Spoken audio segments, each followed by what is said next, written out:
అందరికీ నమస్కారం. YCP fire brand Byreddy Siddhartha Reddy. ఈయన బైరెడ్డి రాజశేఖర్ రెడ్డి, బైరెడ్డి సిద్ధార్థ రెడ్డి గారి నాన్నగారు కూడా సొంత అన్నదమ్ములుగా కూడా మనం తెలియజేసుకోవచ్చు. మరి బైరెడ్డి రాజశేఖర రెడ్డి గారి కుమార్తె బైరెడ్డి శబరి గారు కూడా ప్రస్తుతం ఆమె తెలుగుదేశం పార్టీలో యాక్టివ్గా ఉన్నారు. ఆమె తెలుగుదేశం పార్టీలో ఫైర్ బ్రాండ్గా కూడా ఈ మధ్యకాలంలో బైరెడ్డి సిద్ధార్థ రెడ్డి మీద కూడా అనేక విమర్శలు చేయటం జరిగింది. సో ఇప్పుడున్న పరిస్థితుల్లో బైరెడ్డి రాజశేఖర రెడ్డి కొంత రాజకీయాల్లో కూడా ఆయన ముక్కుసూటితనంగా కూడా పోయే వ్యక్తిగా కూడా మనం అందరూ తెలియజేసుకోవచ్చు.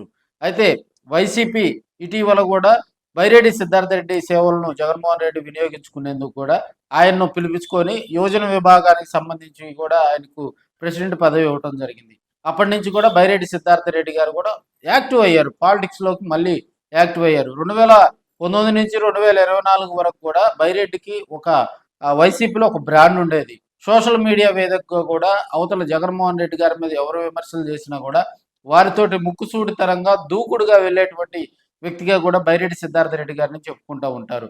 మరి అలాంటి ఫైర్ బ్రాండ్ 2024 ఎన్నికల్లో ఓటమి పాల్గొవడంతో కొంత డేలా పడ్డాడు.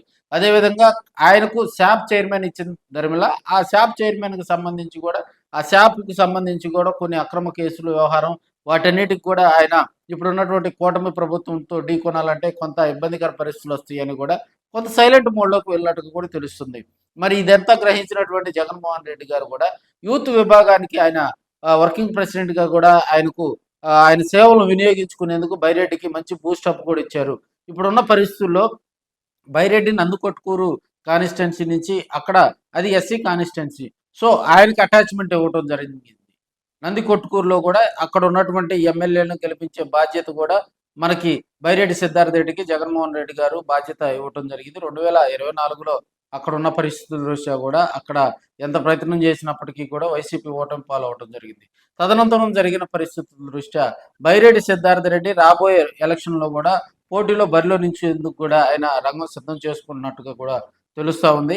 బైరెడ్డి శబరేనికి ధీటుగా కూడా బైరెడ్డి సిద్ధార్థ రెడ్డి రాజకీయాల్లోకి రావాలని ఆయన ఫ్యాన్స్ అయితే గట్టిగా కోరుకుంటున్నారు. ఎందుకంటే సోషల్ మీడియా వేదికగా కూడా బైరెడ్డి సిద్ధారెడ్డికి అంత ఫాలోయింగ్ ఉంది.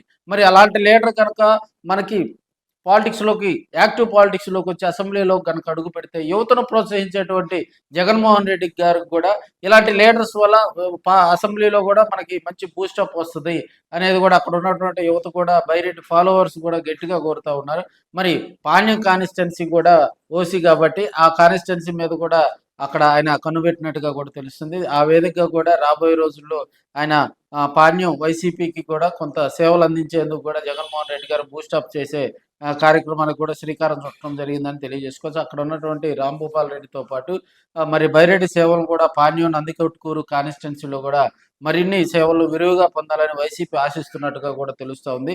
ఇప్పటికే వైసీపీ నేతలందరూ యాక్టివ్ అవుతున్న వేళ కూడా బైరెడ్డికి మరింత బూస్టప్ ఇచ్చే కార్యక్రమానికి కూడా రాబోయే రోజుల్లో పాణ్యం వేదికగా ఉందని కూడా మనం తెలియజేసుకోవచ్చు.